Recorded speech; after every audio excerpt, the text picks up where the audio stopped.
Bom dia a todos. Mais uma vez queria dar-vos as boas-vindas a este pequeno almoço executivo da APDC e desta vez damos também as boas-vindas a um novo associado, a Schneider Electric, que para além de se juntar ao grupo dos associados da APDC, inclusivamente faz isso através de uma iniciativa que consiste em termos 3 pequenos almoços executivos seguidos, portanto, ficam já os convites para os 2 próximos e é uma boa altura para nós começarmos a debater um conjunto de temas que vão desde a área industrial até à área das cidades, que é o caso de hoje. Portanto, muito obrigado à Schneider Electric por esta colaboração com a APDC, quer como associado, quer como patrocinador desta sequência de 3 pequenos almoços.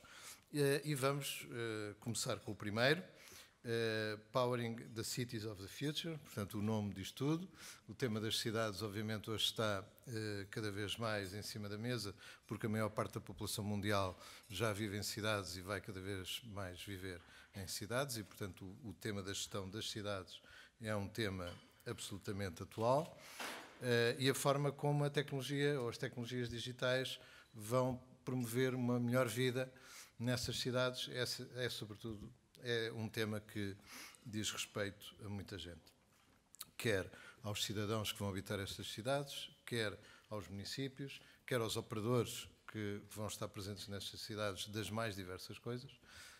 E, portanto, esse é um tema que vamos hoje discutir.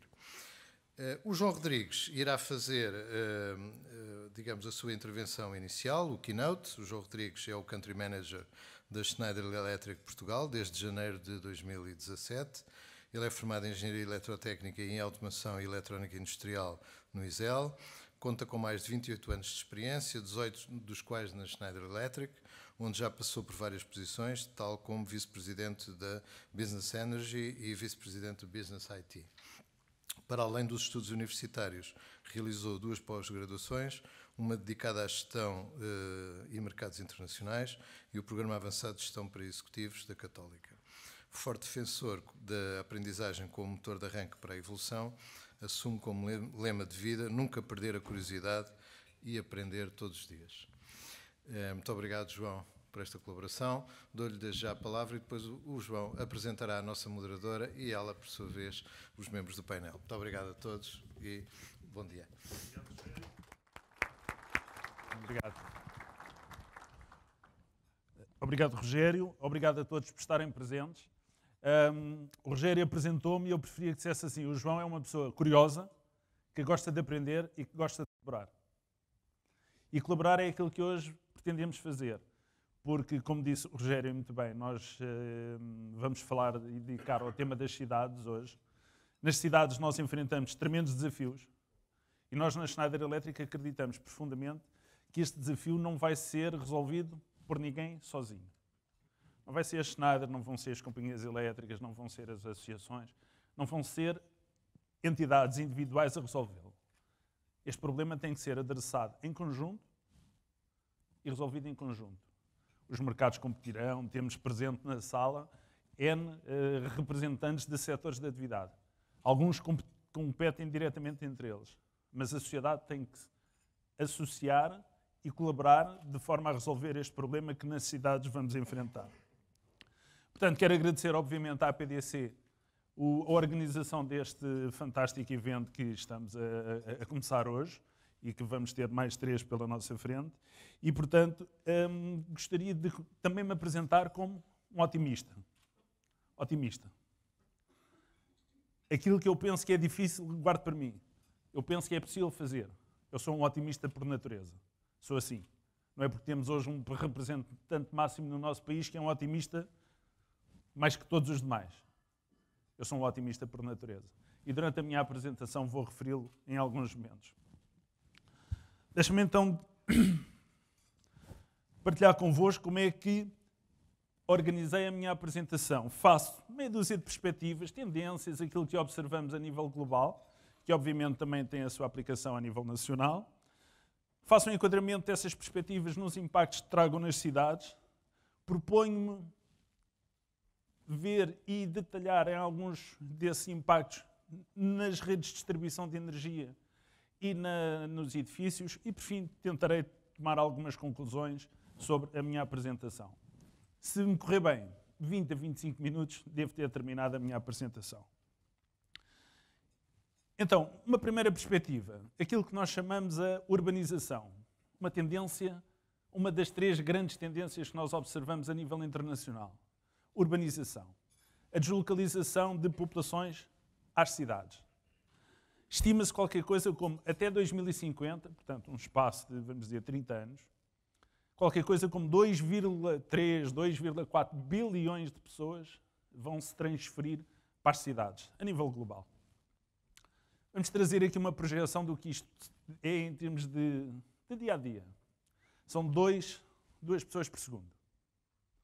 Portanto, significa que se as 2 horas do nosso evento forem contabilizados, 17 mil, se tenho o número bem guardado na minha cabeça, cerca de 17 mil pessoas, algures no mundo, avançaram para as cidades. Por comparação com Portugal, Serpa, 17 mil habitantes, grosso modo. Ranking 145, 150. Não é muito. Ao fim de um dia, 170 mil pessoas. No ranking de Portugal já estamos entre o 10º e o 11º. Já estamos entre o Concelho de Oeiras e a cidade de Almada. Já estamos a falar de qualquer coisa como 170 mil pessoas. Portanto, de hoje até aos próximos 30 anos, todos os dias se vai criar uma nova cidade de Almada. Já é qualquer coisa. Já é um impacto significativo. E estamos a falar basicamente de 2% da superfície do planeta. As cidades ocuparão qualquer coisa como 2% da superfície do planeta. Consumir-se-á nas cidades 70% do consumo energético mundial. Impactante. E, portanto, nós dizemos que estas dificuldades e este desafio têm que ser resolvido pelas comunidades técnicas. Ou seja, por quem? Por estes que hoje aqui se fazem representar. São estas comunidades técnicas que, em conjunto, têm as condições de hoje começar a pensar como vamos resolver este problema que está à nossa frente, que está a acontecer. E, portanto, nós dizemos, e para transitar de slide, que as cidades têm que procurar novas soluções. Têm que alavancar inovação sob risco de continuarmos a manter tendências do passado, não conseguimos resolver este problema no futuro. Em simultâneo, chegamos a esta equação que aqui representamos, chamamos o dilema energético. Vou tentar traduzir o que é o dilema energético, tal como aqui representamos. Estimamos que cerca de 50% do consumo energético, precisamos de aumentar em cerca de 50% o consumo energético a nível mundial. Isto para quê? Para fazer face a esta tendência da urbanização, para fazer face à tendência da industrialização que também ocorre e também à tendência da digitalização, que é brutal, que todos nós sabemos. Um pouco à frente da minha apresentação voltarei ao tema da digitalização, ou quase em todos os slides falarei do tema da digitalização. Mas, enfim, 1,5% do aumento de energia consumida é a estimativa até 2050. Se bem vejo, 2050. Em simultâneo, a comunidade científica, reconhecida, reputada e isenta, diz-nos que se não reduzirmos a metade as emissões de CO2, pomos em risco o equilíbrio climático mundial. Quer dizer que para conseguirmos que o aumento da temperatura, o controle climático não ultrapasse os 2 graus médios, em relação à realidade de hoje, precisamos reduzir a metade a emissão de CO2. E, portanto, aquilo que estamos a dizer é que o dilema energético, tal como aqui representamos, temos que ter um consumo energético 3 vezes superior àquele que hoje temos. 1,5% de aumento de energia, a metade da emissão de CO2. Triplicar o referencial e a forma como utilizamos a energia. E, portanto, nós dizemos isto só vai ser possível com inovação. Isto não vai ser possível se não for através da inovação e de alteração de paradigmas. E, portanto, em conclusão, nós vamos afirmar que vai ser nas cidades que o dilema energético e a batalha climática vai ser realizada. e dizemos que temos que ser bem-sucedidos. E eu, como otimista, confesso, eu digo, nós vamos ser bem-sucedidos. Temos que o ser. Mas para isso temos que encontrar as soluções para o fazer. Na Schneider nós dizemos, não somos pessimistas nem otimistas relativamente a este paradigma. Preferimos dizer que somos ativistas. O ativismo aqui não é um ativismo folclórico, não é um ativismo de bandeiras, é um ativismo de solução, tecnologia, cooperação, realização de trabalho, seja em ambiente de escritório, seja em ambiente de projeto, seja em ambiente de execução, seja em ambiente de exploração. Essa é a razão daquilo que nós dizemos sermos ativistas. Temos soluções para os problemas. E, finalmente, digo, eu acredito profundamente que vamos ser capazes. Porque se o desacreditar, o que é que vamos fazer? O que é que vamos deixar para os nossos filhos, para os nossos netos? Precisamos de o ser bem-sucedidos. E esta é uma das razões pelas quais digo que tenho razão para ser otimista. Porque, pela primeira vez, nós vemos uma convergência enorme entre o mundo do IoT e do OT, que nos vai permitir conseguir juntar 3 áreas que nós chamamos a energia, os softwares e a automação e a conectividade, e conseguimos ser bem-sucedidos. Portanto, através de softwares de análise e de predição, nós verdadeiramente estamos a desenvolver condições para tornar possível o sonho de sermos bem-sucedidos. A vontade de sermos bem-sucedidos.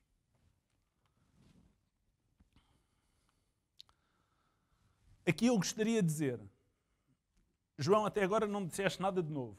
Eu sei. Já muita coisa foi feita nesta matéria. Ótimo. Já muito conhecimento foi desenvolvido. Fantástico. Estamos melhor preparados, portanto, para continuar o caminho que já percorremos. Temos 10 anos de trabalho desenvolvido. Fantástico. Mérito a quem já o fez. Conseguimos acelerar. E temos condições para o fazer.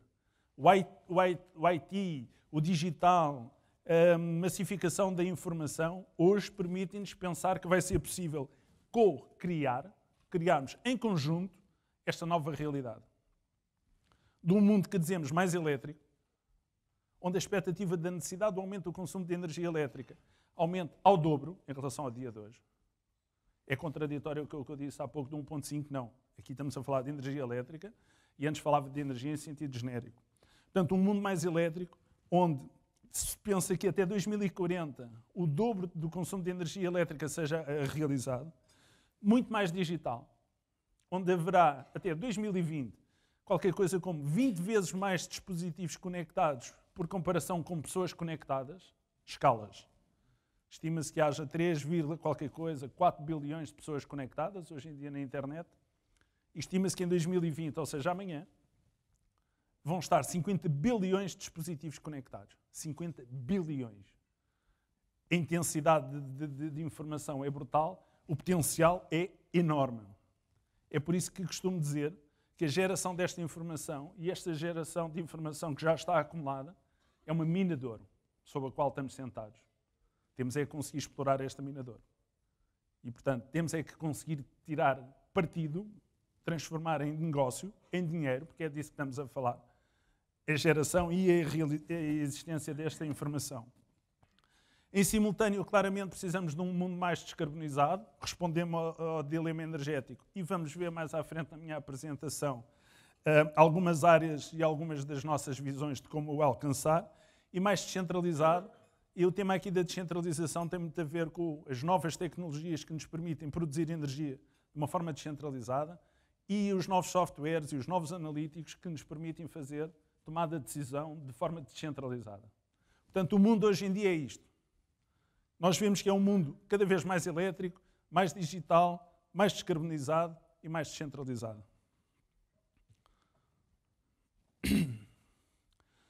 Começando então agora a olhar para as cidades, nós dizemos, porquê é que as pessoas mudam para as cidades? Não é porque há aqui uma obrigatoriedade. As pessoas mudam às cidades à procura de melhor e mais qualidade de nível de vida, certo? É isso que nos faz movimentar para as cidades. É isso que nós, diria que aqui a população que hoje observo maioritariamente citadina, não pensamos regressar aos campos. Queremos qualidade de vida nas cidades. E E, portanto, entendemos que todos temos direito a ter uma cidade eficiente, sustentável e resiliente. Mas como vamos fazer para o alcançar? Nós dizemos que é possível fazê-lo em qualquer lugar, para todas as pessoas, a qualquer momento. Como? Esta transformação é tremenda. Ainda há pouco eu falava da geração de informação. Estima-se que hoje em dia se produzam qualquer coisa como 40 zettabytes de informação. O zettabyte é um 10 levantado a 21. Ou seja, é um número com 21 zeros à nossa frente. É brutal. Temos condições hoje reais, aquilo que falei, e podíamos falar de machine learning, há pouco na mesa falámos de machine learning, softwares de aprendizagem, inteligência artificial, blockchain, etc. Há imensas tecnologias hoje disponíveis para fazermos face a estes desafios. E a verdade é que outras tecnologias aparecerão. O blockchain tem 3, 4 anos. O WhatsApp tem 6, 7. Falávamos há pouco, 6, 7. Por aí. Portanto, estamos a falar de tecnologias novas. Não conhecemos já tudo hoje. Ótimo. Que tempo excitante este que nós vivemos, em que já temos tanta coisa disponível, mas sabemos que outras coisas vão de aparecer. Mas em simultâneo sabemos que precisamos fazer já hoje. E, portanto, o futuro é hoje. Para nós o futuro é hoje. E como é que o vamos trabalhar, dizemos nós? Fazendo face a todas estas necessidades, fazendo face a todas estas expectativas. As cidades hoje, isto não é apesar da imagem que está por detrás deste slide, dar a entender, estamos a falar de uma Hong Kong. Podíamos estar a falar de Lisboa, do Porto, ou até de cidades mais pequenas do nosso país. Todas as cidades estão envolvidas. O stress que se vive nas cidades, ou que as infraestruturas das cidades hoje estão sujeitas, é uma realidade. Falávamos há pouco que sair de Cascais para chegar aqui às 8h30 consome 1 hora. Eu que moro na margem sul saí de casa às 6h30. Isto é uma realidade. Não estou a dizer nada de novo para ninguém. Os problemas dos custos das cidades, o incremento dos custos dos terrenos, da exploração das cidades é também uma outra dificuldade. No painel que vamos ter a seguir, temos um representante da Câmara de Lisboa. De certeza que a pessoa vai nos dizer, sim, pois é verdade, todos nós nos debatemos com constrangimentos orçamentais. Os custos sobem, temos que fazer face a eles. O ambiente está em causa. A geração de resíduos, como é que os vamos tratar? Como é que vamos, ao fim e ao cabo, dar resposta às expectativas dos cidadãos? Que recordemos, as pessoas vão às cidades à procura de novos níveis e melhor qualidade de vida. E, portanto, para nós dizemos que as cidades devem ter uma agenda única, que é super simples de escrever. Eficiente, sustentável e resiliente, que estimula a competitividade e o emprego. Cidades que competem entre elas, já não são países que competem, que melhoram os serviços públicos e aumentam a atratividade. Isto é simples. Não é? Super simples. Está fácil. E aqui eu digo, bom, eu disse que era um otimista. Espero que vocês não estejam a pensar, ele não é otimista. O tipo é lunático. Há esse risco. Eu reconheço, há esse risco. Descrever é fácil. Fazer é mais difícil. Mas volto a dizer, é possível. E como é que nós dizemos que é possível? Através de um conceito muito em voga, que é a cidade inteligente. O que é isso da cidade inteligente? Outra vez, de uma forma simples. Nós dizemos que é um conjunto de subsistemas inteligentes que fazem a gestão interna, dialogam em permanência entre eles, que fazem com que a experiência do cidadão, a utilização dos recursos em curso, sejam feitos de uma forma máxima e eficiente. Isto é para nós o que é uma cidade inteligente. Subsistemas em diálogo permanente. Subsistemas inteligentes em diálogo permanente. Para a geração e distribuição de energia, para a distribuição de água, para a utilização das infraestruturas, para tudo. Isto é a realidade que nós nos propomos construir hoje, já, de forma a que permanentemente o problema ou os desafios que estão à nossa frente possam ser devidamente adressados. E, portanto, se é hoje e agora vou dedicar a próxima parte da minha apresentação a 2 temas. A energia e os edifícios. Começando então pela energia. Eu digo, também aqui na energia, também temos no painel um representante de uma companhia elétrica, Também aqui na energia vivemos uma disrupção enorme, como nunca foi visto nos últimos 100 anos. Espero que concordem comigo. Este é um setor, o setor da energia, que se calhar dizemos, com a exceção da desregularização que foi feita há algum tempo atrás, a desregulamentação do setor, muito tradicional, ou que foi visto como muito tradicional. Felizmente, hoje nós dizemos o mundo elétrico já não é de forma nenhuma um mundo conservador ou velho. O mundo elétrico, a eletricidade, é o futuro, dizemos nós. É onde está grande parte da inovação e onde é possível aplicar a inovação. É por isso que dizemos que o futuro vai ser elétrico. E aqui falamos de 3 tendências que nos acompanham e que nos reforçam esta nossa expectativa. Fruto dos zettabytes, fruto do digital, fruto de toda esta transformação da conectividade que está em curso, estima-se que até 2030 o IT, o digital, consuma cerca de 1/3 da energia a nível mundial. E, portanto, esta é a realidade. O digital vai trazer um sobreesforço enorme e uma necessidade enorme de reforço das infraestruturas existentes, consumindo muito mais energia. Em simultâneo, espera-se que até 2020, algo por aí, a energia solar seja mais competitiva que a produção de energia por outras formas. O que significa que, se esta expectativa for confirmada, volto a dizer, 2020 é amanhã. É 1 ano e qualquer coisa, 2 anos. Se esta expectativa for confirmada, tudo o que for novo pode ser por energia solar. E, em simultâneo, até 2030, a expectativa é que o solar possa ser mais competitivo que todos os sistemas de produção de energia já amortizados. E, se isso for verdade, fará com que toda a energia solar toda a energia consumida possa ser produzida a partir do solar. Em simultâneo, por alturas de 2030, estima-se que já seja possível armazenar grandes quantidades de energia, coisa que hoje em dia ainda não o é. E, portanto, uma vez mais o reforço de que, através da produção de energia solar, o mundo caminha para ser mais elétrico. E, finalmente, falamos da mobilidade e dos transportes. O Rui Bica provavelmente também nos dará essa nota no decorrer do painel, mas podemos dizer que, hoje, cerca de 30% do consumo energético mundial é feito no setor dos transportes. Se apenas 50% destes consumos forem convertidos em elétrico, é uma transformação enorme. Representaria qualquer coisa como 15% da energia atualmente consumida. É enorme. E, portanto, é por estes 3 pilares que nós dizemos o mundo vai ser elétrico, o futuro vai ser elétrico. E é por isso que, em alguma forma, em alguns discursos que tenho vindo a fazer, eu digo, esqueçam isso do digital é o futuro, esqueçam. É o presente. Esqueçam que o presente é elétrico, é o futuro. Esta é a realidade. Na realidade, eu digo que são as duas moedas, as 2 faces da mesma moeda. Porque são 2 faces da mesma moeda que andam em simultâneo. O digital e o elétrico.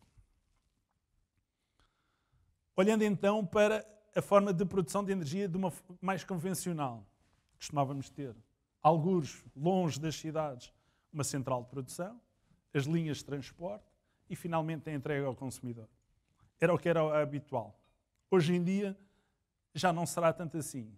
Profundas alterações se avizinham, porque a capacidade de fazer a geração descentralizada, de sermos consumidores e produtores em simultâneo, vai nos permitir desenvolver novos modelos de negócio. A quem está nestes negócios traz também outras capacidades. O digital e a conectividade trazem-nos outras oportunidades, trazem-vos outras oportunidades. E, portanto, também aqui no setor da energia, por fruto da tecnologia, nós vemos oportunidades disruptivas enormes. Tanto para quem está a operar nos negócios, desenvolver novos negócios e, através de novas ferramentas, melhorar as suas performances, seja para a possibilidade de novas entidades a entrarem. E daí chamamos o prosumer, o consumidor, que é em simultâneo também produtor.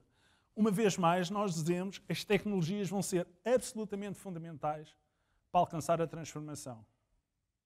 Por norma, não mudamos quando nos sentimos confortáveis, mas claramente vemos hoje condições para que as infraestruturas de produção e transporte estejam preparadas para novos desafios e estejam, ao fim e ao cabo, hoje a ser, uma vez mais, repensadas para garantirmos o futuro comum, que é de todos. E uma vez mais, não estou a falar só das companhias elétricas, ou de nós enquanto utilizadores. Estamos a falar de uma sociedade que coexiste e trabalha em conjunto, obviamente, para o bem de todos. Parece utópico? Diria que parece aquilo que deveria ser o nosso mindset. Competiremos, ao fim e ao cabo estamos numa sociedade competitiva, capitalista, que procuramos fazer, obviamente, negócio. Mas, nunca abandonando essa necessidade, eu diria que temos condições para o fazer de outra forma. E então, caminhando já muito próximo para o fim da minha apresentação, vamos ver os edifícios. Vamos falar sobre edifícios, onde nós vemos um potencial enorme por explorar. Estudos nossos, estudos de académicos com quem trabalhamos, nós vemos que nos edifícios continuam qualquer coisa como 82% do potencial de eficiência energética ainda por explorar. Imaginemos e convertamos por aproximação o que estes 82% querem dizer em termos de emissões de CO2. E vamos projetar o que é que esta poupança nos pode trazer. É tremendo. Nós na Schneider comemos a nossa própria comida, é como nós dizemos. E implementamos nos nossos edifícios estas soluções. Temos retornos de investimentos, em alguns casos, inferiores a 3 anos. Portanto, demonstrando que é possível, através da utilização das nossas próprias tecnologias, nos nossos próprios edifícios, sermos bem-sucedidos neste desafio. É por isso que dizemos, neste caso, o melhor watt é o watt não consumido. É o negawatt, é a negação do watt. Não precisamos de o consumir. E, portanto, é assim que nos propomos, através, uma vez mais, de tecnologias, buscar a solução para este potencial que está por explorar. Uma vez mais, a estimativa é que haja um incremento brutal, substancial, do número de dispositivos conectados também nos edifícios. Estima-se que atualmente cerca de 1,7 bilhões de dispositivos estejam conectados, já hoje, para fazer a gestão dos edifícios.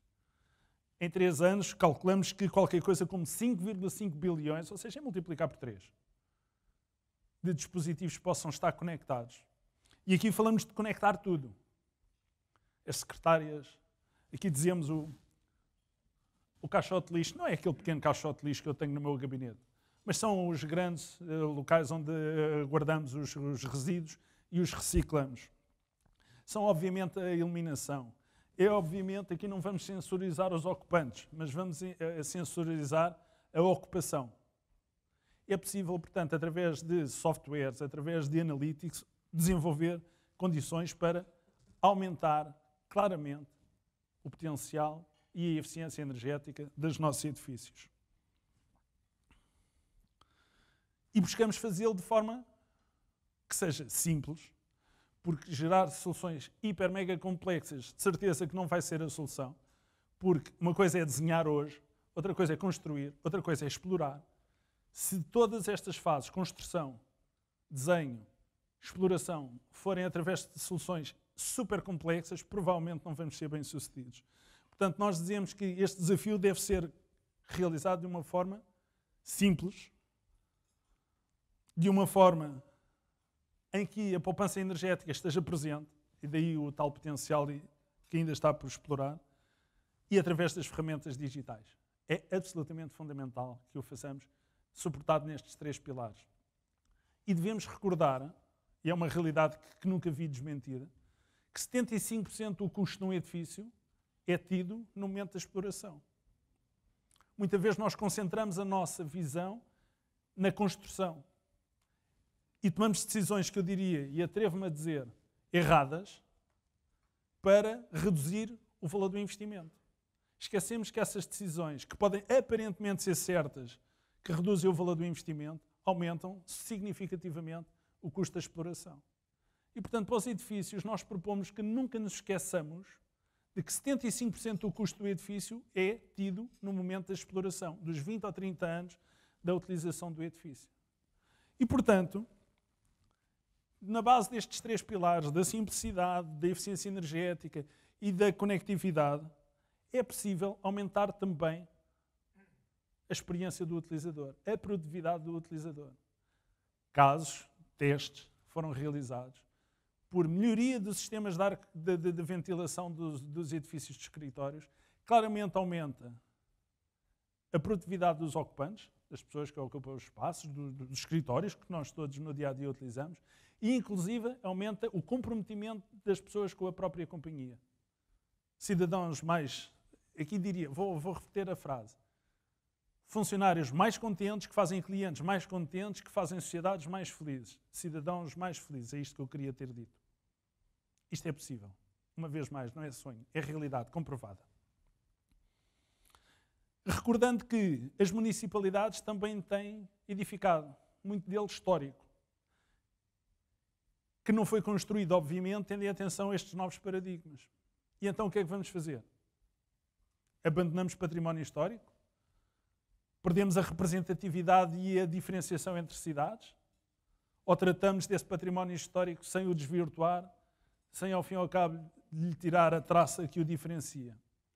Não vou entrar em detalhes, mas temos muitas experiências com clientes nossos, com cidades com quem trabalhamos, em que é possível preservar a história, a traça, ao fim e ao cabo, a diferenciação desse património histórico, não o desvirtuando e pondo ao serviço das populações de uma forma eficiente. Aproximo mesmo muito do fim da minha apresentação. Não sei se fui demasiado otimista, se fui demasiado simplista. Espero ter sido suficientemente convincente de dizer que vemos que a sustentabilidade das cidades tem que ser alcançada. E para o conseguirmos alcançar, a nosso ver, é possível fazê-lo através da digitalização, trabalhando convosco, com a comunidade, com as pessoas. Ao fim e ao cabo, o que procuramos é a satisfação das pessoas e das sociedades. E é isso que nos propomos fazer em conjunto. Da minha parte, muito obrigado pela vossa atenção. Foi um prazer fazer estes 20 a 25 minutos, se calhar meia hora, de apresentação. E estarei ao vosso dispor para explicar e atalhar o que é que seja. Joana, por favor, enquanto moderadora do painel seguinte, por favor, junte-se a nós e apresente-se no restante painel. Um bom dia para todos. Obrigado. Obrigada, João. Bom, eu vou então chamar para se juntarem a mim para debatermos tudo o que acabámos de ouvir aqui e talvez mais algumas coisas. O Sr. Vice-Presidente da Câmara Municipal de Lisboa, Dr. Eduardo Cordeiro, o Sr. Engenheiro João Torres, Presidente da EDP Distribuição, o Sr. Engenheiro Pedro Morisca, CEO da Via Verde, e o Sr. Engenheiro Rui Bica, da parte elétrica e inovadora, mais inovadora da BMW. Vamos, se quiserem sentar-se, têm aí os lugares. Vou passar para aqui.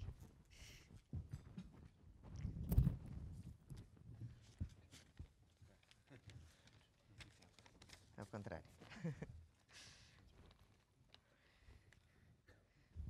Bom, eu tinha aqui umas coisas alinhavadas e, de facto, isto que acabámos de ouvir foi inspirador, porque, de facto, as cidades estão a mudar. A questão é, estamos a mudar suficientemente depressa? Não estamos? Vamos a tempo? Iremos sempre a tempo, mas é preciso, se calhar, fazer mais, sobretudo com estas perspectivas desta mudança, deste shift, das pessoas que virem cada vez mais para a cidade, em cada vez maior número, e numa altura em que precisamos de reduzir a pegada ecológica. Isto põe-nos aqui uns desafios importantes. Nós vemos o exemplo de Lisboa. Lisboa tem estado a mudar, sobretudo ao nível da mobilidade, temos assistido a essa mudança. Ainda há, porém, muitos desafios a ultrapassar. Eu imagino que praticamente todos tínhamos chegado aqui de carro, provavelmente de carro próprio. Ou seja, as soluções até se calhar existem, mas estamos a aproveitá-las? Fazem sentido estas soluções assim, não fazem? Vamos falar um bocadinho sobre tudo isto. Eu, se calhar, até tinha pensado começar aqui pelo Dr. Eduardo Cordeiro, mas, tendo em conta esta última apresentação, até vou começar por si, Sr. Engenheiro João Torres, precisamente para falar deste desafio. Portanto, temos mais consumo, perspectivando-se ainda mais consumo, perspectivando-se mais pessoas, mais digitalização, portanto, mais necessidades, sempre a precisar de diminuir pegada ecológica, de diminuir emissões. Como é que se trata este desafio? Muito bom dia, muito obrigado a todos, em particular à PDC pelo convite para estar aqui e tratar de um tema, enfim, que nos toca a todos.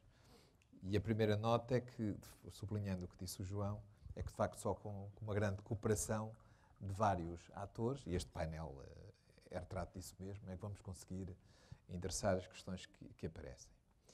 De facto, a rede elétrica está num período de grande transformação, e o slide que foi apresentado traduz isso mesmo.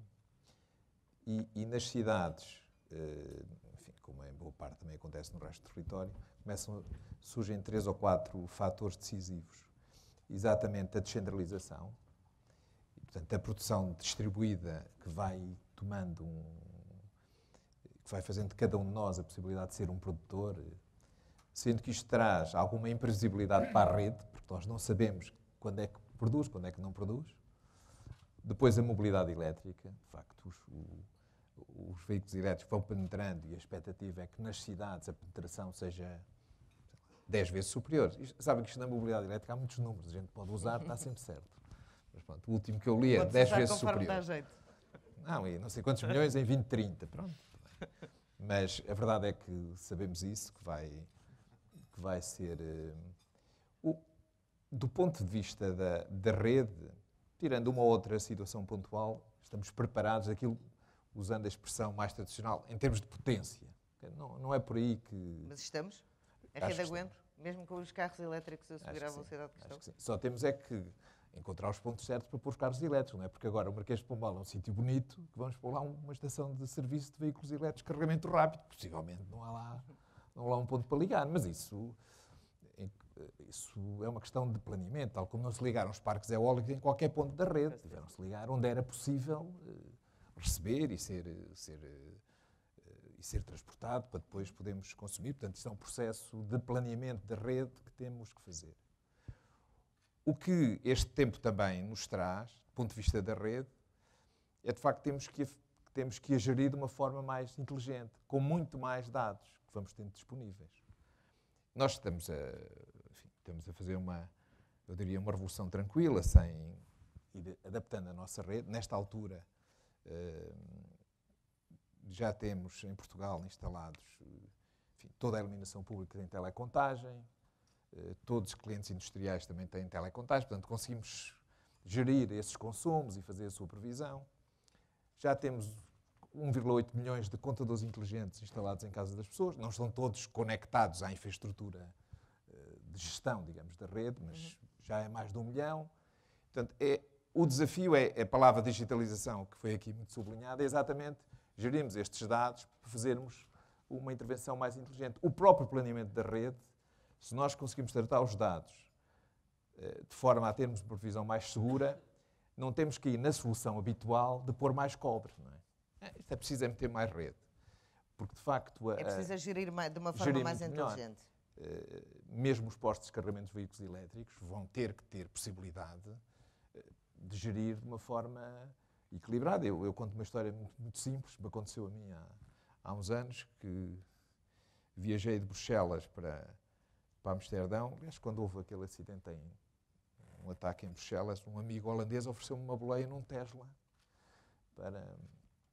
E chegámos a um posto de supercarregadores da Tesla, já na Holanda, e a previsão que ele tinha é que demorávamos 2h30, porque estavam lá 7 a carregar. E a verdade é que eles foram saindo e acabou por ser em 45 minutos. Porque, de facto, havia ali alguma inteligência naquele ponto de carregamento, não era para ter porque a informação está disponível, vamos ter que a tratar e fazer essa... Portanto, a digitalização tem resultados concretos aplicada no tratamento dos dados e as pessoas têm acesso a essa informação. Portanto, eu olho para esta fase com bastante otimismo, no sentido de que é desafiante, e o sentido de cooperação é muito forte, nomeadamente com os municípios. Primeira. Precisamente por isso passo aqui a palavra ao Dr. Duarte Cordeiro. Estava a dizer, temos visto como a cidade tem mudado. Os efeitos desta mudança já começaram a acontecer ou ainda demoram? Eu queria cumprimentar a todos, cumprimentar a Joana, queria agradecer à PDC, dizer que já se sentem e vão se sentir mais. Um dos bons exemplos que é simples de dar... Além do trânsito? Não, eu vou dar um exemplo que é mais simples. Nós ganhámos distinção de sermos capital verde em 2020.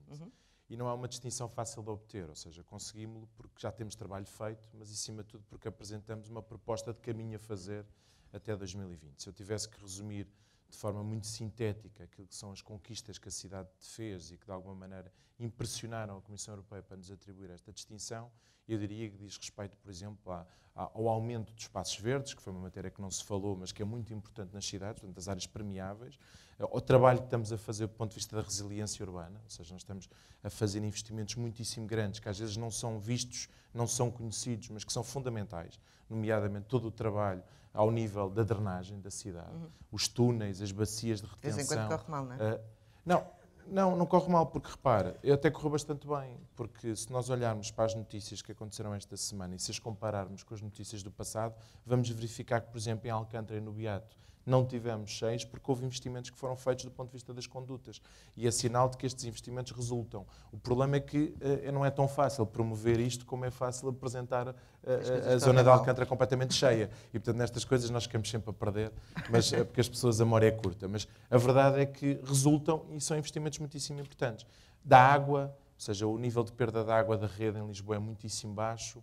Nós em Lisboa estamos a fazer um projeto muitíssimo interessante de utilização de água reutilizável ou seja, pré-tratada a água da empresa das águas do Tejo Atlântico para regar e para lavar ruas, ou seja, não estamos a utilizar água potável, isso é algo muitíssimo importante. O aumento dos espaços verdes está a ser feito no fundo, sem necessidade de incremento de água, que é outra coisa muitíssimo importante. E depois temos todo um trabalho, que eu acho que também é importante ao nível da mobilidade. Eu queria sublinhar, na intervenção que houve há pouco, eu podia estar aqui uma hora a falar sobre a intervenção que houve há pouco, mas só queria dizer duas coisas, que é sublinhar integração. Sem integração nós não vamos ter cidades inteligentes, e cooperação. Nós sozinhos, cada um de nós não vai conseguir fazer nada. Se nós trabalharmos em conjunto, entidades públicas e privadas, os resultados vão aparecer. Os municípios o que é que podem fazer? Os municípios têm vários papéis. O primeiro papel é disponibilizar informação. Eu há pouco estava a ouvir, e muito bem, aquilo que se estava a falar de energia solar. Lisboa tem uma carta solar. Lisboa hoje tem no portal de dados abertos da cidade a carta de exposição solar. Ou seja, é possível as pessoas saberem qual é o nível de exposição solar em toda a dimensão da cidade. Isto é muito importante para a revolução do solar, para aquilo que se pretende, que é passar, no fundo, para o consumidor passar a ter os seus próprios painéis, para as empresas investirem nos painéis solares. Este é um trabalho que a cidade pode fazer, ou seja, disponibilizar informação para todos os atores, com base na informação que nós temos, adaptarem-se, no fundo, preverem aquilo que podem fazer. Mas depois como é que se faz esse nível de relacionamento com os privados? Quer com as pessoas, quer com as empresas? Nós, em primeiro lugar, ter um portal de dados abertos que disponibilize informação à cidade é muito importante. Em segundo lugar, nós próprios trabalharmos enquanto atores.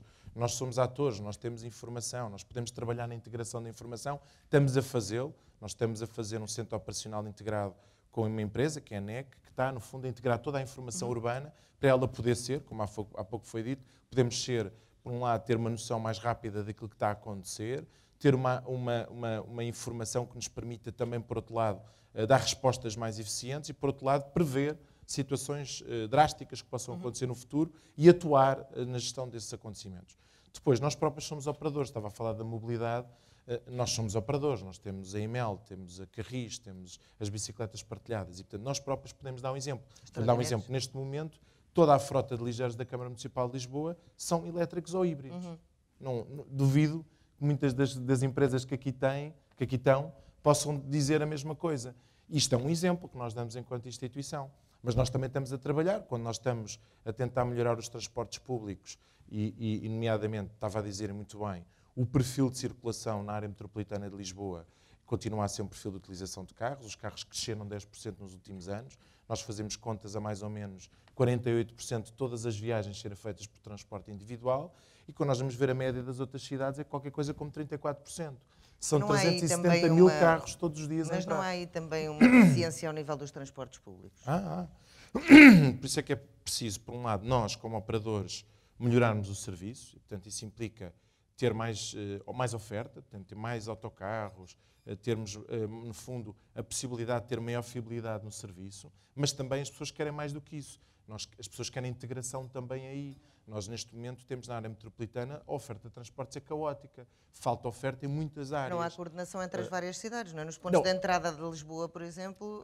Agora eu espero que a mudança vá acontecer, porque antigamente nós não tínhamos essa competência na área metropolitana, passámos a ter, e está a ser preparado realmente um concurso que vai permitir cobrir a oferta na área metropolitana, e esta decisão recente que veio, no fundo, alterar o sistema de bilhética, transformando, simplificando, nós tínhamos, milhares de títulos de transportes públicos, passando a simplificar para termos, no fundo, um passe intermodal de 40 euros na área metropolitana, 30 euros dentro da cidade, vai revolucionar por completo a simplicidade da utilização. Mas isto não chega, ou seja, não chega a simplificar a bilhética, não chega a aumentar a oferta, porque é preciso criar mais oferta. Dá um exemplo óbvio que a A5, quer dizer, a A5 não tem oferta de transporte público e precisa ter oferta de transporte público, mas é preciso integração com os outros sistemas de transportes.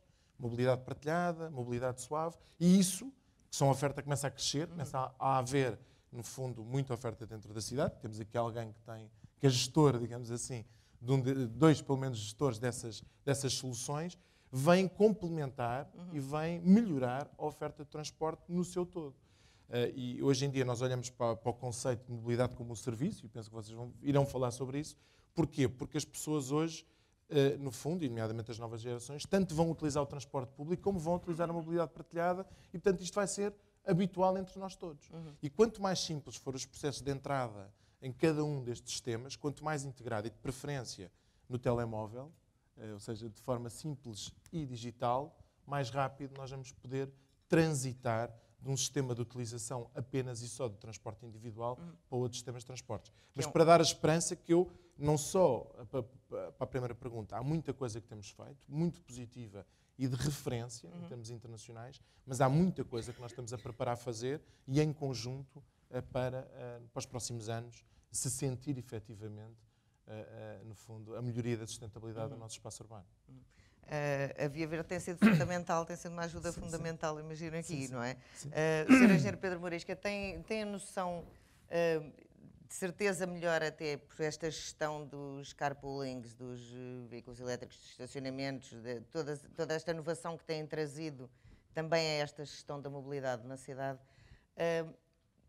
Por onde é que isto pode avançar mais? Bom dia, primeiro agradeço o convite do professor Rogério Carapuça para poder partilhar aqui algumas ideias. Gostava de primeiro colocar aqui a dimensão do problema às pessoas, para ter uma noção do desafio que temos aqui pela frente. Na cidade de Lisboa, a cidade de Lisboa, para obedecer ao compromisso ambiental que nos comprometemos como país, inclusive, tem que reduzir dentro da cidade o equivalente a 150 mil carros, a circulação de 150 mil carros dentro da cidade. Para termos uma noção, até 2030, da dimensão do problema e do desafio que enfrentamos. Ora, se estimarmos que o tempo médio de vida de um automóvel é de cerca de 7 anos, hoje em dia até mais, mas vou colocar 7 anos, significa que em 2022, 2023, a decisão, as pessoas que nessa altura vão decidir ou não comprar um carro, tem que ser influenciada e temos que ter alternativas às pessoas, a dar às pessoas. Portanto, são 4, 5 anos. E essa influência tem que começar a ser exercida já. Em 4, 5 anos, de facto, é para ter uma noção de que, por exemplo, os veículos partilhados. Um veículo partilhado, no limite, é o equivalente a retirar 10 carros particulares de circulação.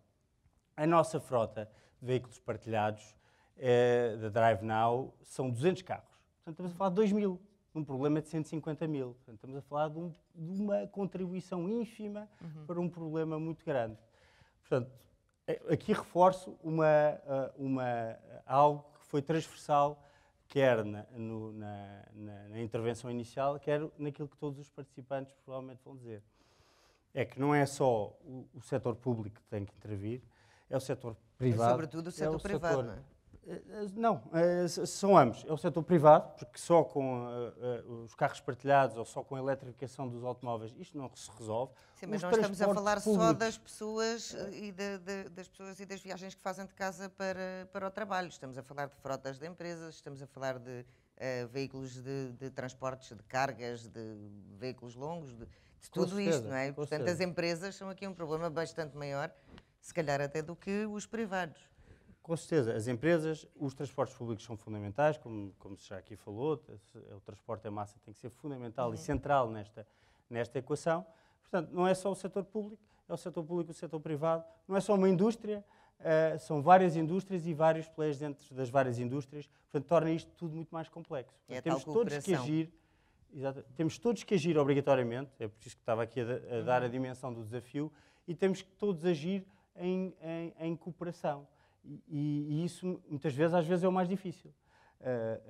Na Via Verde nós temos por hábito, já temos, pela natureza do negócio da Via Verde, nós desde logo, nós fomos um intermediário, tipicamente, nos carros, no caso dos veículos partilhados, não, decidimos que havia um gap no mercado e decidimos fazer a operação. Mas, tipicamente, nós facilitamos o acesso das pessoas aos serviços de terceiros. Portanto, estamos muito habituados a trabalhar de forma cooperativa. E um dos desafios que agora temos e que nos propusemos foi precisamente facilitar o acesso das pessoas aos transportes públicos. Temos uma app, hoje em dia apenas presente na Fertags, mas estamos com provas de conceito também já na Transtejo e na Carris. E que vai abrir a todos os transportes, até com esta simplificação. Claro, bilhética. é esse É o essa a ideia? objetivo, mas temos que aprender a cooperar todos em conjunto e todos temos que querer isso. E, por exemplo, ainda a semana passada no Web Summit estive com um administrador da EDP, não foi produção, mas da EDP comercial, que se calhar há uns anos atrás, os dois a conversar que temos que cooperar. Necessariamente, este tipo de empresas que no passado não haveria razão aparente para nós cooperarmos, vamos passar a ter que cooperar porque várias indústrias se estão a fundir para um interesse comum. Sr. Engenheiro Rui Bica, Portugal tem-se revelado um exemplo neste shift, apesar de tudo. Apesar de tudo o que ouvimos aqui e do que temos para fazer, temos sido um exemplo nesta mudança para a mobilidade elétrica. E tirando os países nórdicos, em que, na Noruega, por exemplo, a partir daqui a 5 anos já não vai ser possível matricular veículos a combustão, mas aqui Portugal tem feito um caminho muito grande, está a duplicar vendas de carros elétricos de ano para ano. Tem havido muito. Isto é uma questão de sensibilidade, é moda? Qual é que é a sua perspectiva? Ou é preciso alimentar um bocadinho a moda para se tornar uma coisa mais sustentada? Já está. Bom dia a todos. Obrigado à PDC pelo simpático convite. Uma nota especial para a apresentação que vimos aqui, que toca temas fulcrais. E, Joana, relativamente à sua questão, eu acho que é um pouco mais do que uma moda. É um caminho, é uma tendência que se está a assistir e que temos verificado. Portanto, Portugal tem números pequenos quando tem crescimentos significativos. Estes crescimentos de duplicar e triplicar é simples, mas Portugal não está fora da dinâmica global, porque temos níveis de crescimento semelhantes a outros mercados automóveis com mercados muito superiores, nomeadamente UK, e que mostram que basicamente estamos no caminho certo. É evidente que as viaturas eletrificadas estão, nesta fase, ainda muito relacionadas com incentivos para a sua adoção. E chegam os incentivos que existem? Portugal, se calhar a maior parte, não é um tema muito de senso comum, mas Portugal tem um dos pacotes de incentivos mais interessantes para empresas a nível global. E temos assistido aos resultados dessa estratégia. Posso lhe dizer que viaturas de segmento médio, no nosso caso, por exemplo, um Série 3, já se tem um maior volume de vendas de um híbrido plug-in do que um diesel. Coisa que aqui há alguns anos era completamente impensável. O que passa por incentivos à mobilidade elétrica e desincentivos à mobilidade por combustão, sobretudo ao gasóleo, não é? Esse é o segundo, é o caminho natural, porque às vezes as pessoas têm a tendência a dizer quando os incentivos acabarem, a moda passa. Não é a questão. A questão é, ainda há pouco tempo tive o privilégio de estar na Noruega, em Oslo, e lá já estão no segundo nível, que é os incentivos estão a dar lugar às penalizações às viaturas a combustão. Portanto, uma família Um orçamento familiar, uma família média, é extremamente penalizado se não utilizar uma viatura elétrica no seu dia-a-dia, se utilizar uma viatura a combustão. Portanto, isso faz que as opções das pessoas, claramente, são neste sentido, neste caminho. Para as empresas é, portanto, a mesma coisa. Mas tudo isto, como é óbvio, está pendente de um conjunto de cooperações e infraestruturas que se vão adaptando e que se vão criando para que este shift possa acontecer e que possa, portanto, ter lugar. E a BMW é um exemplo disto, mas já há vários fabricantes que estão a fazer também esse shift ao nível da produção, não é? Desinvestir cada vez mais nos carros a combustível, nomeadamente no gasóleo. Ficou muito mal visto depois do Dieselgate, sobretudo. E a apostar cada vez mais aqui. A inovação é um fator determinante? O nosso CEO costuma dizer uma frase que eu gosto bastante e que utilizo, que é: os próximos 10 anos vão ser muito mais interessantes que os últimos 100 na indústria automóvel. Todas as marcas se estão a posicionar, estão a ocupar o seu lugar, não só pela inovação, pela digitalização, como já falámos até aqui, mas também pelo nível de emissões que têm metas para cumprir e que os construtores terão que cumprir. Mas o caminho passa pela alteração do formato do mercado automóvel, que terá viaturas autónomas, conectadas, elétricas e partilhadas. E inteligentes. A inteligência é a base de toda esta estratégia, porque as cidades são cada vez maiores e as pessoas vão ter que partilhar automóveis, como já foi dito até aqui. Nós temos toda uma área de inovação do BMW Group, está a apostar no car sharing, no ride sharing, portanto, nos sistemas de estacionamento, na unificação dos cartões de carregamento, portanto, toda uma panóplia de serviços associados aos produtos automóveis, para que a utilização destes possa ser o mais simples e o mais simples possível. Dr. Duarte Cordeiro, falamos aqui de eficiência de cidades inteligentes. Lisboa tem sofrido uma reabilitação grande, mas Lisboa é uma cidade antiga e, portanto, tem grandes problemas de desperdício, de eficiência energética ao nível dos edifícios. Falámos aqui, o João falou-nos do problema dos edifícios históricos, mas esse problema vai muito mais além. Isso é uma preocupação que vocês têm tido nesta mudança? Em primeiro lugar, eu diria que o consumo de energia entre mobilidade, veículos e edifícios, acho que é enorme e, portanto, representa a grande fatia do ponto de vista das oportunidades que existem do ponto de vista de eficiência energética. E se nos transportes, na mobilidade, nós, no fundo, tem sido feito um caminho entre aumento de transporte público, aumento da oferta de mobilidade elétrica, o crescimento da mobilidade partilhada. Eu gosto de dizer isto porque nós somos das poucas cidades que têm uma oferta de mobilidade partilhada elétrica quase a todo o nível, e, portanto, desde a trotinete à bicicleta, ao carro, vamos ter veículos, temos elétricos e vamos ter autocarros elétricos em breve, e, portanto, existe uma panóplia muito alargada e a tendência vai ser crescer. Ao nível da eficiência energética, há um mundo para fazer e, portanto, eu achei muito pertinente. Nós temos estado, no fundo, a fazer a nossa parte. Nós fazemos parte, por exemplo, só para dar um exemplo, um tipo de projeto que temos estado a fazer a nível de testar tecnologia de requalificação e de eficiência energética. Nós estamos num projeto europeu com mais 2 cidades, que é Londres e Milão, que se chama Sharing Cities. O objetivo do projeto é exatamente testar soluções, desde a sensorização, que há pouco se falou. Nós estamos a testar, por exemplo, sensores de estacionamento no espaço público para poder, no fundo, através disso, integrar nas soluções. Por exemplo, não sei se vocês quase todos conhecem a solução do e-park, que no fundo todos nós podemos pagar de forma remota o parque de estacionamento. Se nós tivermos noção onde é que os lugares estão e não estão, facilita muito a nossa vida.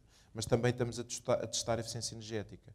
E, portanto, nós, por exemplo, os espaços do Conselho, uma escola pública e um edifício de habitação municipal foram requalificados ao abrigo desse projeto.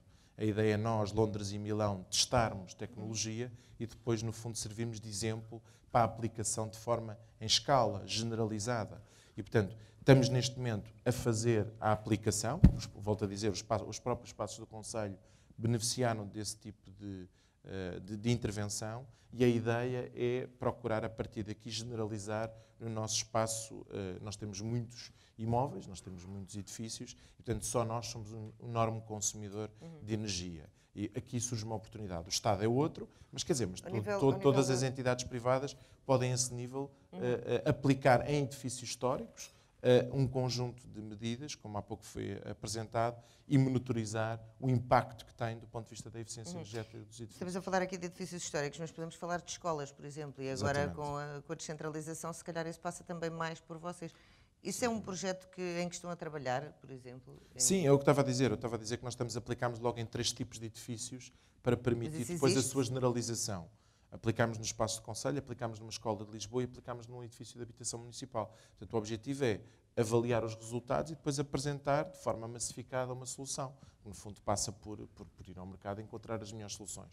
Este programa tem como objetivo específico estudar o impacto da eficiência energética nos edifícios e realmente, como há pouco aqui foi dito, é uma oportunidade muito grande para a redução do consumo de energia na cidade. As obrigações ao nível da eficiência energética, mesmo na nova construção, quer na reabilitação, quer na nova construção? Nós hoje em dia temos imenso cuidado. Nós temos uma agência que se chama Enova, que é uma agência ligada à energia e à avaliação energética.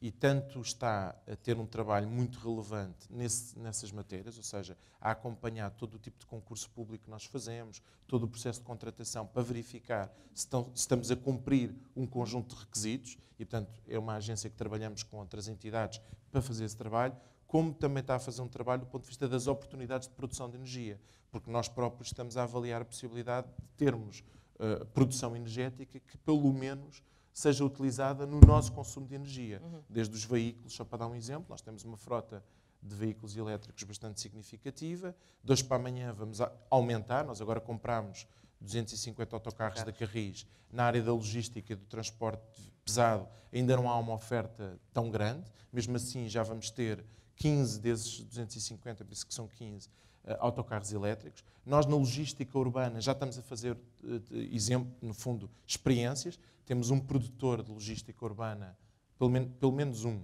a Daimler Mitsubishi, que é no Tramagal, e somos dos primeiros clientes a ter 10, no fundo, pequenos veículos pesados de transporte logística urbana para testar aquilo nos próximos 2 anos, testar o impacto que tem. Essa é uma oportunidade tremenda nas viagens das áreas metropolitanas, da concentração da logística urbana.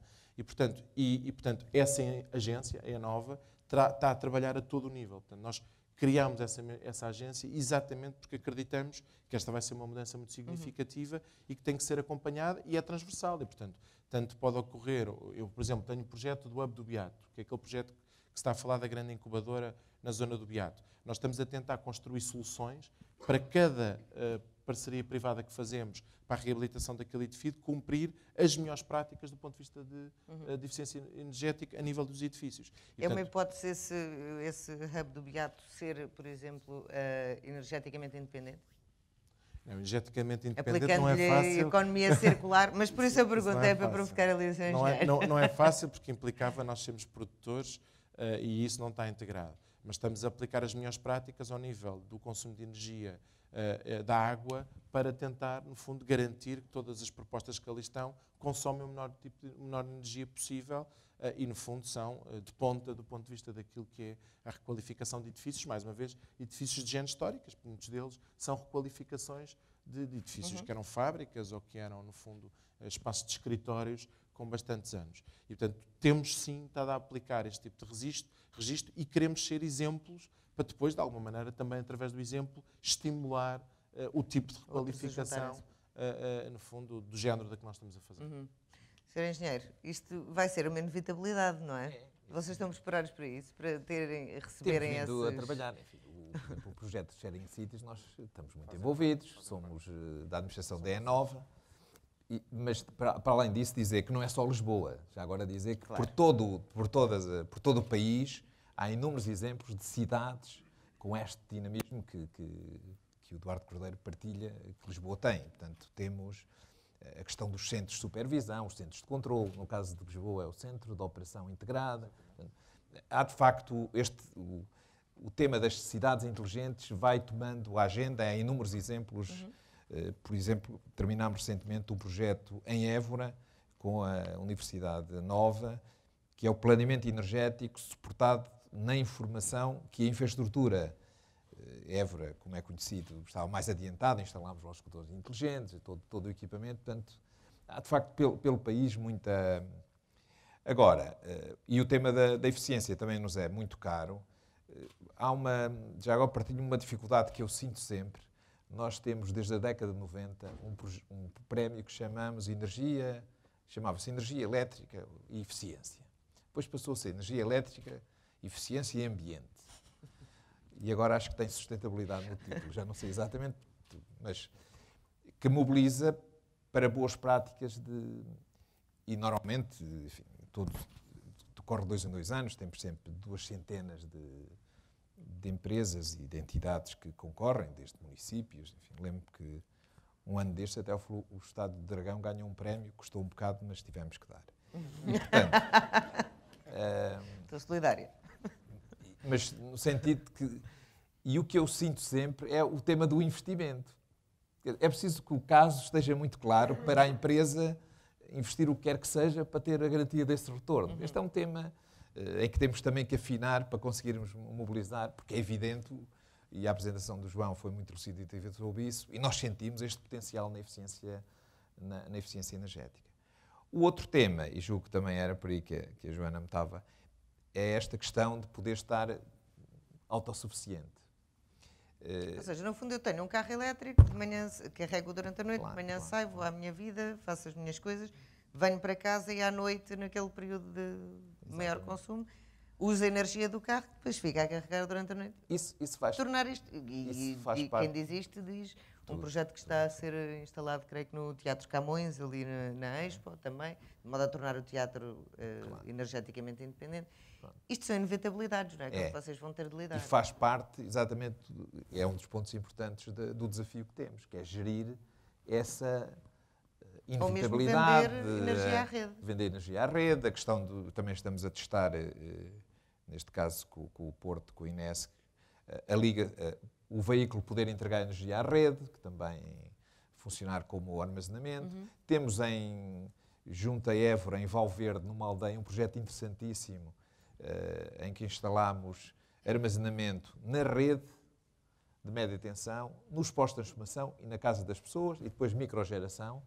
E eu já vi, eu sou eletrotécnico, para mim foi um fascínio, desligar da rede. E, portanto, aquela aldeia funciona sozinha. Ficou a funcionar. Não funciona muito tempo, mas tem uma capacidade de autonomia que é pronto, muito desafiante do ponto de vista de eletrónica.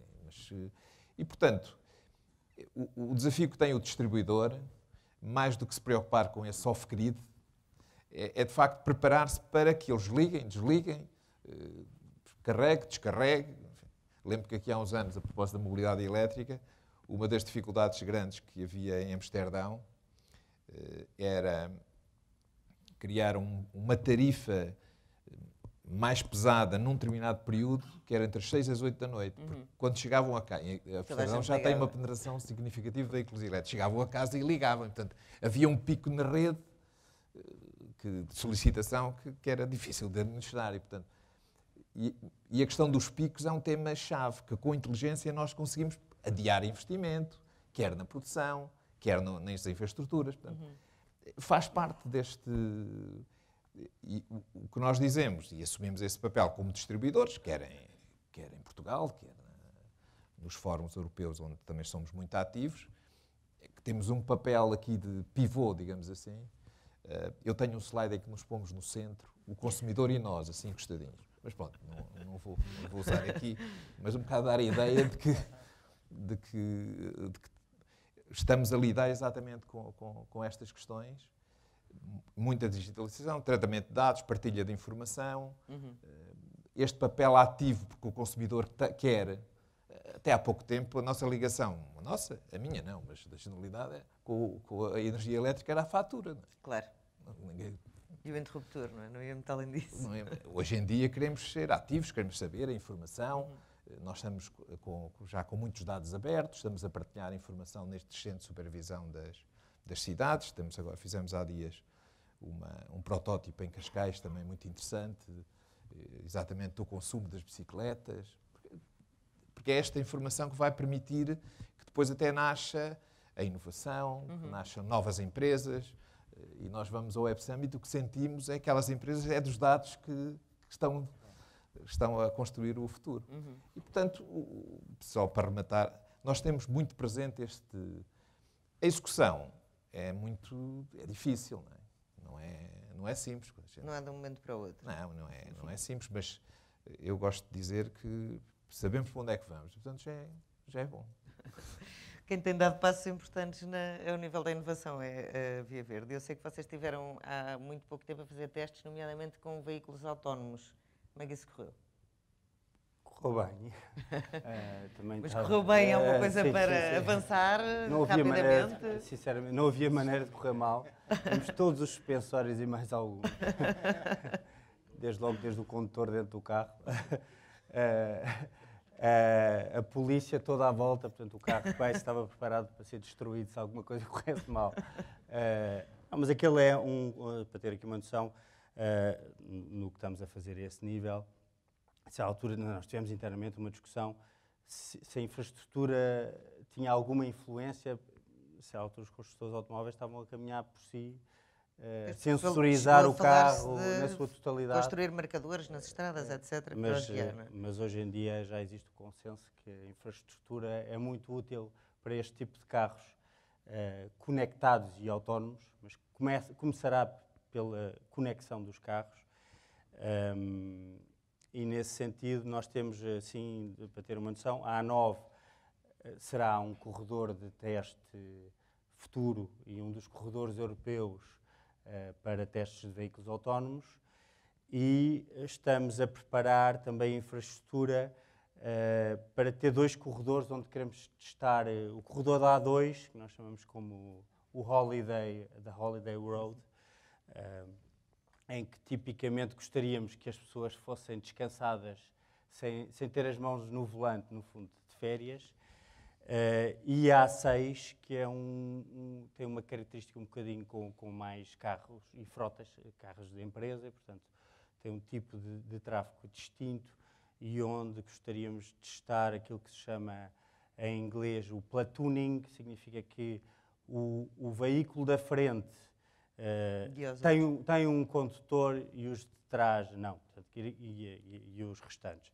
Portanto, o que é que estamos a fazer? Estamos, no fundo, a instalar ao longo dessas 3, no fundo, quer a teste, quer nas outras, infraestrutura ativa, digamos assim, comunicação ativa, pontos de hotspot com uma determinada frequência de comunicação que permitem receber comunicação dos veículos e propagá-la também, quer para o Centro de Coordenação Operacional, quer para outros veículos que estejam circundantes, não é? Para serem avisados se houver algo. Quer infraestrutura mais passiva, que é muito importante. Nós agora percebemos que a sinalização, que nós chamamos, tecnicamente, sinalização horizontal, portanto, as marcas, aqui falando de uma forma que toda a gente conhece, as marcas na estrada têm que estar melhor sinalizadas, mais bem definidas do que para os sensores e para as câmaras do que para o olho humano, e a mesma coisa com a informação toda que está nos painéis. Não é? Se há por acaso algum painel que está um bocadinho menos visível, etc., portanto, isso faz toda a diferença num veículo autónomo. É muito mais crítico para um veículo autónomo do que para a inteligência humana. Do que para a inteligência humana. E, portanto, nesse sentido, estamos a intervir na infraestrutura. Mas estamos a falar de um horizonte temporal de quantos anos? Porque eu estava a dizer há bocado, há 5 anos, falar em carros sem condutor era ficção científica, não é? Para o comum dos mortais. Imagino que as marcas já estivessem a trabalhar nesses sentidos. E hoje em dia há testes a ocorrer todos os dias, provavelmente. Nós estamos a preparar, mas essa pergunta é melhor aqui, a pessoa do lado é que está na indústria, é que vai saber, vai conseguir responder esta pergunta, mas certamente estão todos, a indústria automóvel sofre uma revolução tremenda, porque são 4 transformações gigantes em simultâneo. Os carros vão ser, de facto, conectados, e é aí que nós estamos a trabalhar para poder, nós também, conectarmos a esses carros que já têm essa probabilidade. Portanto, isto também está relacionado com toda a discussão do IoT, estamos a ter também relativamente a tudo, a uma mudança mais generalizada, autónomos, elétricos e partilhados. Isto é uma mudança radical e, portanto, estes senhores têm que se reinventar completamente. Já estamos no bom caminho? Estamos no bom caminho e essa ficção científica, eu, às vezes, em tema de conversa, havia aquela série que era o Espaço 1999. Exato. Já passou, Muitos de vocês poderão ter visto. Na altura não aconteceu nada daquilo, não é? Passou de 1999, 2000, 2001, portanto aquilo não aconteceu. O que é certo é que isto está a andar tudo muito depressa. Eu tive a oportunidade, muito recentemente, de fazer a A5, quase de ponta a ponta, com as mãos nos joelhos, e foi tramado, foi difícil. Mas é possível. Portanto, tecnicamente, é uma viatura que segue o seu caminho, faz a leitura dos seus sinais, das suas placas, cumpre os seus limites de velocidade que estão estabelecidos. A condução autónoma tem vários níveis, portanto, o chamado até o nível 5, que é completamente autónomo. Atualmente já existem, tecnicamente, algumas viaturas que podem disponibilizar até nível 3, mais ou menos, mas vai ser tudo muito rápido a acontecer. Tecnicamente, muito mais rápido. Portanto, hoje em dia já existe um conjunto de viaturas equipadas para fazer uma condução já muito perto do autónomo. Eu penso que vai ser mais demorado a nível legal e a nível de outro conjunto de temas associados, mas que não diretamente aos automóveis. Portanto, as seguradoras, em termos de legislação, o próprio Código da Estrada, portanto, há aqui adaptações que vão ter que ser feitas, sempre numa ótica, num objetivo de redução de sinistralidade, de segurança, que poderá acontecer numa altura em que portanto, o mercado, o parque circulante, seja todo autónomo. Enquanto houver um mix entre viaturas conduzidas por humanos e viaturas 100% autónomas, vai acontecer aqui alguma entropia relativamente ao tema. Vocês também estão na BMW, lançaram agora, assinaram o acordo com a Cepsa, creio, numa pool de empresas que têm já mobilidade elétrica para também criar uma rede de abastecimento. Como é que isso está a ser feito? Está quase? Já foi focado aqui, mencionado, portanto, em termos de cooperação. Toda esta inovação, todo este desenvolvimento é fundamental que haja cooperação entre entidades. E isso é incrível, não é? Porque fabricantes concorrentes a trabalhar em conjunto. A Ionity é uma joint venture entre vários construtores que protocolou um serviço, uma rede de carregadores rápidos, ultra rápidos, para que possa, dentro daquilo que frisei há pouco, disponibilizar serviço para os utilizadores das viaturas que serão eletrificadas. E este caminho tem estado a ser muito rápido. Eu posso partilhar com vocês que no BMW Group, até 2017, tinham sido colocados no mercado cerca de 100 mil automóveis eletrificados. Só em 2017 foram 100 mil e para este ano a previsão é cerca de 140 mil. Portanto, tem sido um crescimento significativo, onde os serviços e a infraestrutura é fundamental. E não adianta, como o Pedro ainda agora disse, que cada um tente fazer o seu sistema, ou tente criar o seu mecanismo. Em conjunto, a economia de escala existe, é importante, é fundamental, e, portanto, é isso que permite que as estratégias se possam desenvolver com esta velocidade. Muito bem, estamos a chegar ao fim. Eduardo Cordeiro, falamos aqui em Lisboa ser a capital europeia em 2020.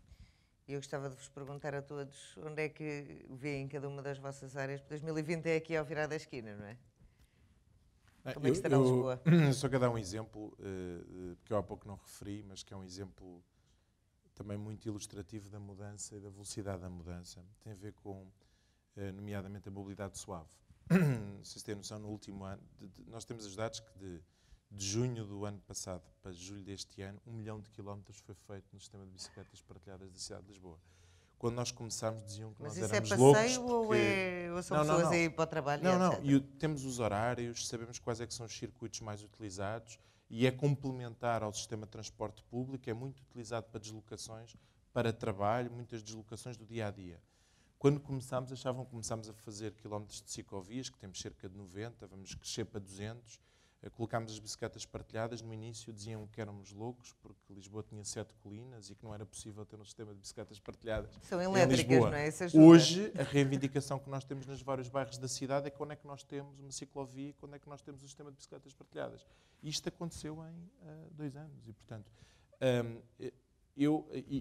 nós conseguimos ter porque temos bicicletas elétricas, porque grande parte das bicicletas são elétricas e porque se mostraram, apesar de todos os problemas que a tecnologia tem, nomeadamente da manutenção inerente ao sistema e de nós não estarmos a ter a oferta que queríamos ter nesta altura, porque obviamente estamos a cerca de 50% do sistema, mas a velocidade foi impressionante. E, portanto, nós temos a expectativa que a mobilidade partilhada, para lhe falar de 2020, tenho a expectativa que os transportes públicos estejam muito melhores, tenho a expectativa que a mobilidade partilhada alargue a mancha, que é uma coisa muito importante para o transporte metropolitano, porque neste momento grande parte das soluções de mobilidade partilhada, nomeadamente ao nível dos automóveis, tem a mancha concentrada do serviço muito dentro da cidade. Quando começar a alargar a mancha, obviamente vai começar a substituir algum do transporte que é feito das viagens pendulares, vamos colocar a coisa assim.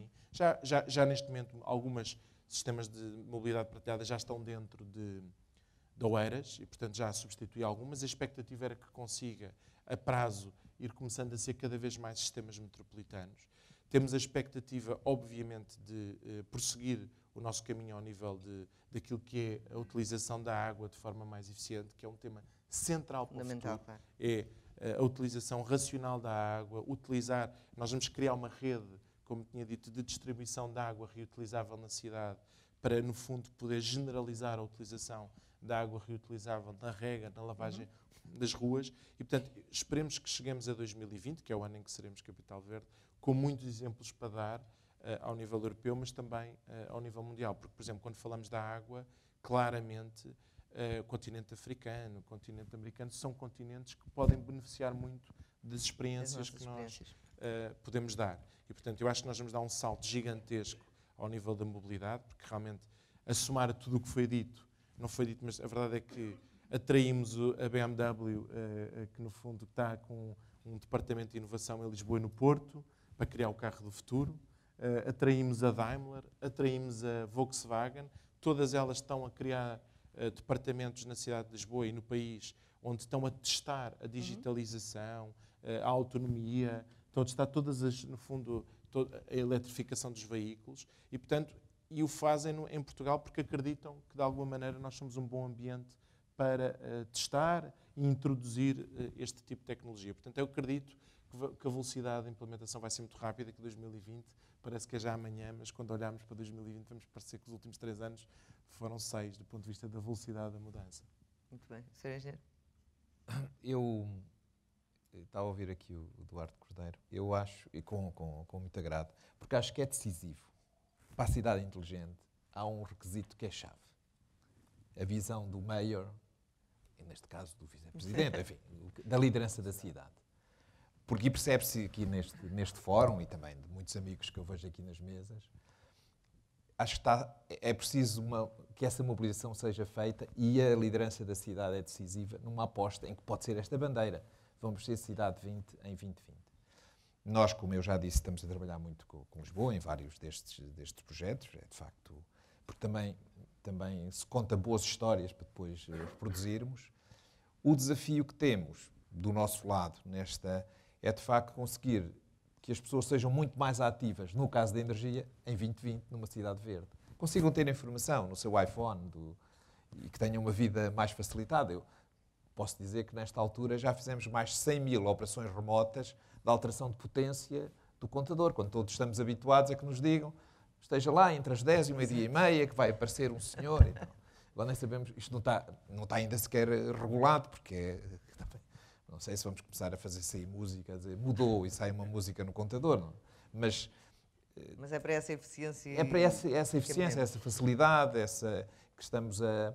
E gostávamos que em 2020, quando Lisboa apresentar as suas bandeiras da cidade que se transformou, possa ter na área de energia, e neste caso o empenho das pessoas se sentirem muito mais ativas na gestão da sua energia, mas pronto, tendo como eu digo, o requisito básico, principal de uma visão para a cidade, não tenho dúvidas que vamos dar esse contributo e vamos dar saltos nesse sentido. Bem, Sr. Pedro Morisca. Eu corroboro, antes de mais, aqui as palavras do Engenheiro João Torres, porque claramente se nota uma abertura muito grande do município para a integração e trabalhar com empresas como a Via Verde. Nesse sentido, o que é que eu espero nos próximos 2 anos é que, por exemplo, a nossa aplicação do Via Verde estacionar, que está em todos os municípios circundantes da cidade de Lisboa, também o esteja, e estamos agora a trabalhar também o esteja na cidade de Lisboa, portanto, facilitando também o estacionamento de uma forma geral para as pessoas. E é um bocadinho a consolidação, ou seja, a consolidação das soluções que já temos, também agora com a Carris, portanto, a nossa aplicação de acesso para as pessoas utilizarem transportes públicos tem que ser generalizada para ser útil, porque tem que estar em todos os operadores para, de facto, ser relevante para as pessoas. E, para além dessa consolidação, uma integração, ou seja, nós temos que trabalhar em jornadas do cliente. O cliente, idealmente, tendo em conta até o desígnio de redução da circulação dentro da cidade, deveria poder trazer o seu carro para um parque, digamos assim, dissuasor, chamados os parques dissuasores, nas fronteiras da cidade, portanto, podia circular com o seu carro até um desses parques e, nessa altura, utilizar ou planear a sua viagem. Qualquer das soluções que existem, desde os transportes públicos à mobilidade partilhada. Que é uma solução que também já temos, ao transporte público, à modalidade. Portanto, no fundo, é uma integração, pensando nos clientes especificamente, uma integração destas soluções do ponto de vista do cliente. Também trazer aqui alguma inteligência mais às nossas soluções. Nós, hoje em dia, facilitamos, no fundo, o acesso e o pagamento, mas queremos trabalhar um bocadinho mais a montante. Por exemplo, no estacionamento, o que é útil para as pessoas é saberem se o determinado parque, porque 15%, atenção, 15% do tráfego dentro das cidades são pessoas que estão à procura de lugar de estacionamento. Portanto, nós temos que aí saber trabalhar um bocadinho antes, dar informação às pessoas se aqueles parques têm lugares vazios, no caso de parques fechados. No caso do estacionamento de rua, até estamos a trabalhar com algumas startups, no âmbito até de uma iniciativa também promovida pela cidade, para, no fundo, termos a previsão se determinada zona, quando não há sensores, temos que ter aqui algo inteligente para saber, para as pessoas terem uma noção se naquela rua a probabilidade de ter lugar de estacionamento é melhor ou pior. E, no fim disso tudo, espero que em 2020 estejamos preparados, então aí com um ecossistema de mobilidade completo, sabendo o padrão e conhecendo aquilo que as pessoas realmente necessitam, damos o salto para aquilo que está muito na voga e hoje em dia se fala, mas ninguém ainda conseguiu implementar, o chamado Mobility as a Service, o MaaS, que é as pessoas poderem ter a sua mobilidade como um serviço. Mas só tendo esta informação a priori é que nós podemos estar preparados nessa altura, quer para ajudar os operadores a desenharem os seus pacotes, quer nós próprios, pelo padrão de utilização e necessidades de cada uma das pessoas, ter uma oferta específica para os cidadãos, também ajustada, única e singular, porque cada pessoa precisa ter necessidades claro. muito específicas. Muito bem. Sr. Engenheiro Rubica? Relativamente às viaturas, elas hoje em dia já são muito conectadas, eu posso abrir e fechar o carro, posso interagir com a minha viatura já de uma forma simples, muito simplificada. Ainda hoje recebi uma mensagem do carro a dizer ou sai dentro de 4 minutos ou não vai chegar a horas. Tem trânsito em tempo real, já é possível nos sistemas de navegação ter onde estacionar, onde carregar, portanto toda a infraestrutura pública de carregamento está no sistema de navegação e é possível encontrar um ponto de carregamento como é possível encontrar uma bomba de combustível, no antigamente, como se costuma dizer. Portanto, e toda essa dinâmica dos serviços associados à viatura serão muito o caminho do BMW Group. Portanto, um aumento significativo do portfólio dos produtos das viaturas a que todos estamos habituados e que todos conhecemos, portanto, numa eletrificação das mesmas. Só uma analogia, já libertei um número ainda há pouco, só para ter uma noção, o BMW Group já vende mais viaturas eletrificadas do que IEMs, portanto, as viaturas desportivas que são do conhecimento comum. Mas nestes novos serviços, toda esta inovação assenta em parcerias, e frisando, por exemplo, o Dístico Verde da EML, que tem estacionamento gratuito para as viaturas elétricas, por um dístico que é renovável anualmente e que, às vezes parece mentira, mas faz a diferença na altura de decidir por uma viatura elétrica, porque se eu morar na Avenida da República e não pagar estacionamento. Exatamente. Espero que continue, que se mantenha aquele ar. Portanto, todas estas situações são importantes em termos de desenvolvimento. E estes serviços, posso-vos dar também um exemplo e em primeira mão informar que, por exemplo, nessa altura, 2020, a BMW será SEM, portanto, será um comercializador para a eletricidade, da mobilidade elétrica, e eu, com um cartão de Charge Now, posso pegar uma viatura elétrica em Lisboa e ir, por exemplo, para Munique e passando por todos os diferentes mercados e sistemas.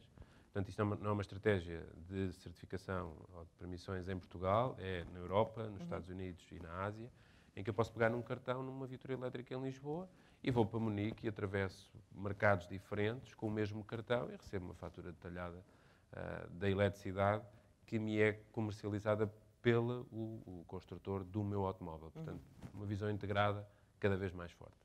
Muito bem. Portanto, desde este painel, e começando ali pelo João, nós ouvimos aqui falar dos desafios do futuro, mas que acontecem já. E há aqui 5 palavras que são muito importantes nestes desafios que temos pela frente. E elas são digitalização, inovação, cooperação, eficiência e inteligência. Foi do que mais ouvimos falar aqui. É isto que estamos preparados para avançar, para termos todas cidades mais inteligentes? Já. Não em 2050, quando estivermos com muito mais gente nas cidades e com muito mais desafios ao nível do ambiente e das nossas necessidades. Muito obrigada por nos acompanharem neste debate. Muito obrigada a todos.